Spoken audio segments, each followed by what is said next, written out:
نحمدہ و نصلی علی رسولہ الکریم اما بعد ان اللہ و ملائکتہ یصلون علی النبی یا ایھا الذین آمنوا صلوا علیہ وسلموا تسلیما اللہ رب محمد صلی اللہ علیہ وسلم نحن بعد محمد صلی اللہ علیہ وسلم صلی اللہ تعالی علیہ وسلم۔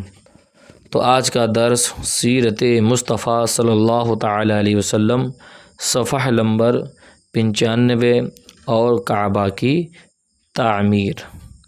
تو آؤ سماعت کرنے سے پہلے اچھی نیتیں کر لیں۔ حضور کی حدیث پاک ہے، نیت المؤمن خیر من عملہ، یعنی مسلمان کی نیت اس کے عمل سے بہتر ہے۔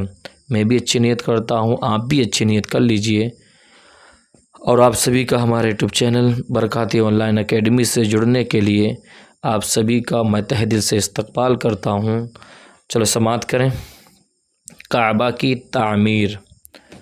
آپ صلی اللہ علیہ وسلم کی راست بازی اور امانت و دیانت کی بدولت خدائے بند عالم نے آپ صلی اللہ علیہ وسلم کو اس قدر مقبول خلائق بنا دیا اور عقل سلیم اور بے مثال دانائی کا ایسا عظیم جوہر عطا فرما دیا کہ کم عمری میں آپ صلی اللہ علیہ وسلم نے عرب کے بڑے بڑے سرداروں کے جھگڑوں کا ایسا لاجواب فیصلہ فرما دیا کہ بڑے بڑے دانشوروں اور سرداروں نے اس فیصلہ کی عظمت کے آگے سر جھکا دیا، اور سب نے بالاتفاق آپ صلی اللہ علیہ وسلم کو اپنا حکم اور سردار اعظم تسلیم کر لیا۔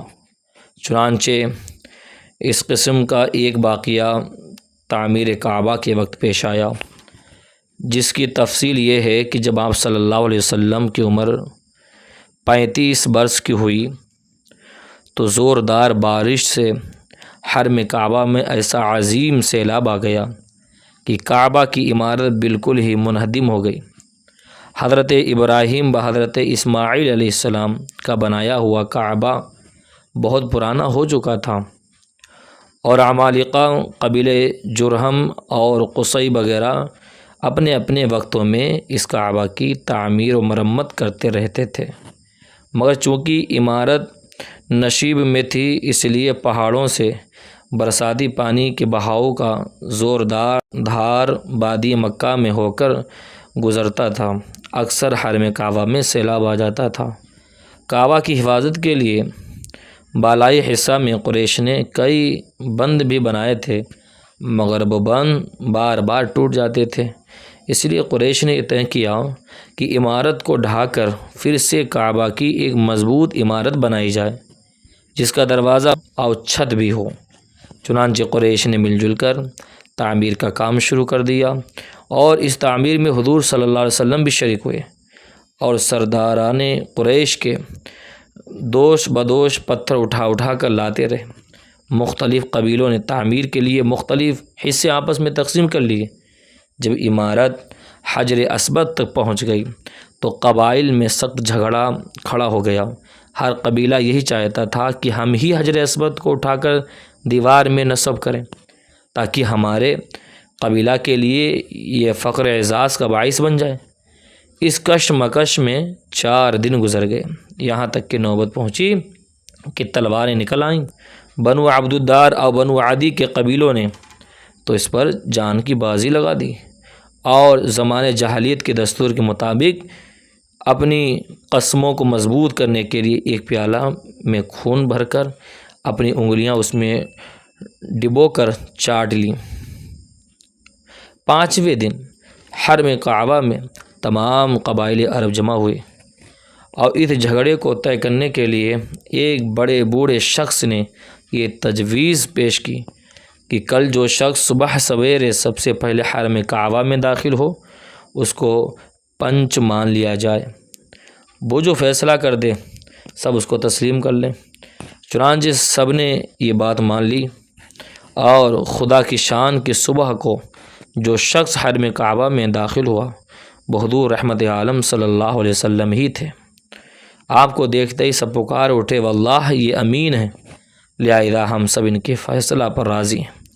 آپ صلی اللہ علیہ وسلم نے اس جھگڑے کا اس طرح تصفیہ فرمایا کہ پہلے آپ نے حکم دیا کہ جس قبیلہ کے لوگ حجر اسود کو اس کے مقام پر رکھنے کے مدعی ہیں ان کا ایک ایک سردار چن لیا جائے۔ چنانچہ ہر قبیلہ والوں نے اپنا اپنا سردار چن لیا۔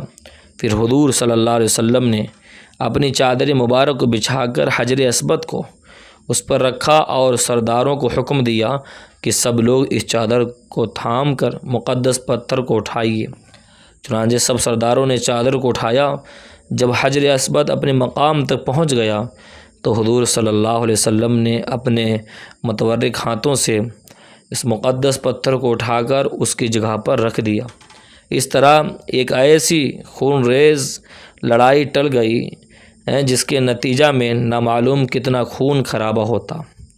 خانہ کعبہ کی عمارت بن گئی، لیکن تعمیر کے لیے جو سامان جمع کیا گیا تھا وہ کم پڑ گیا، اس لیے ایک طرف کا کچھ حصہ باہر چھوڑ کر نئی بنیاد قائم کر کے چھوٹا سا کعبہ بنا لیا گیا۔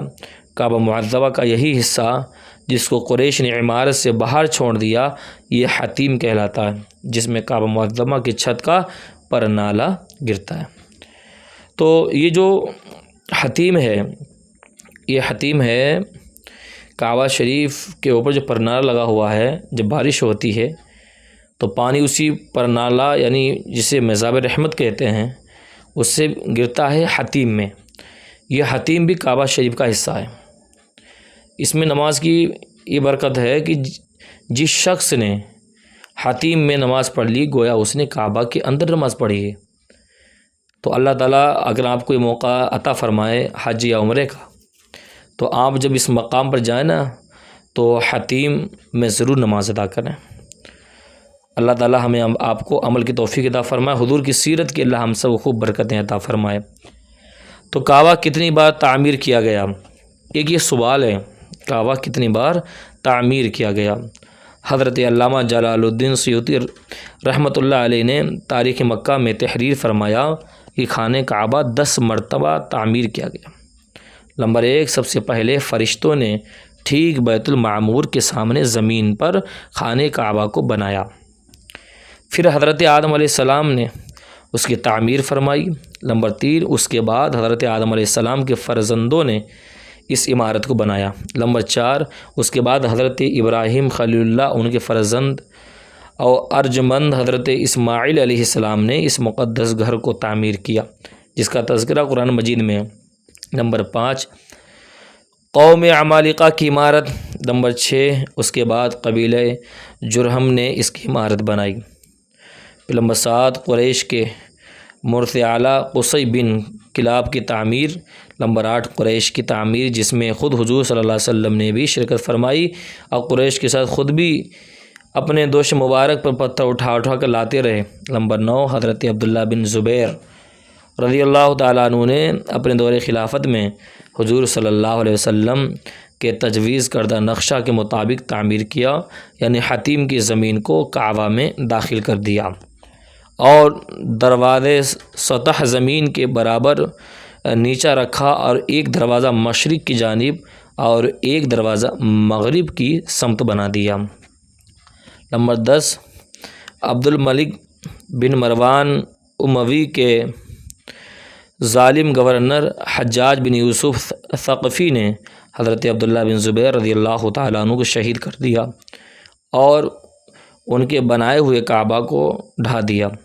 پھر زمانے جاہلیت کے نقشہ کے مطابق کعبہ بنا دیا جو آج تک موجود ہے، لیکن حضرت علامہ حلبی رحمۃ اللہ علیہ نے اپنی سیرت میں لکھا کہ نئے سرے سے کعبہ کی تعمیر جدید صرف 3 ہی مرتبہ ہوئی ہے، جو نئے طریقے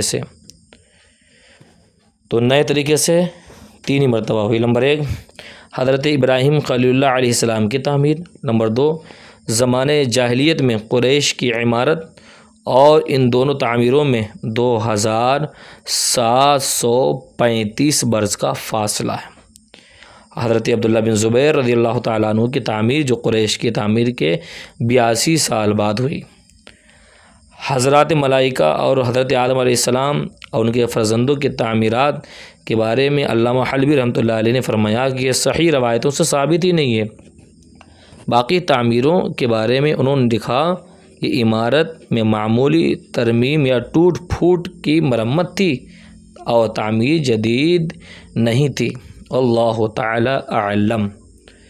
تو قید سیرت مصطفیٰ سے ہمیں کیا نہیں حاصل ہوتا ہے بھائی؟ یہ جانکاری آپ کو کہاں ملے گی؟ ہمیں یہ بھی پتہ چل گیا کہ کتنی مرتبہ خانہ کعبہ کی تعمیر ہوئی ہے۔ اللہ تعالی ہمیں آپ کو عمل کی توفیق عطا فرمائے۔ اسی لیے کہتے ہیں حضور کی سیرت سماعت کریں، انشاءاللہ آپ کو حضور کی سیرت کی برکتیں ضرور حاصل ہوں گی۔ تو جن حضرات نے ابھی تک ہمارے YouTube channel Barkati online academy کو سبسکرائب نہیں کیا وہ سبسکرائب کر دیں، مجھے دعاؤں میں یاد رکھیں۔ السلام علیکم ورحمۃ اللہ وبرکاتہ۔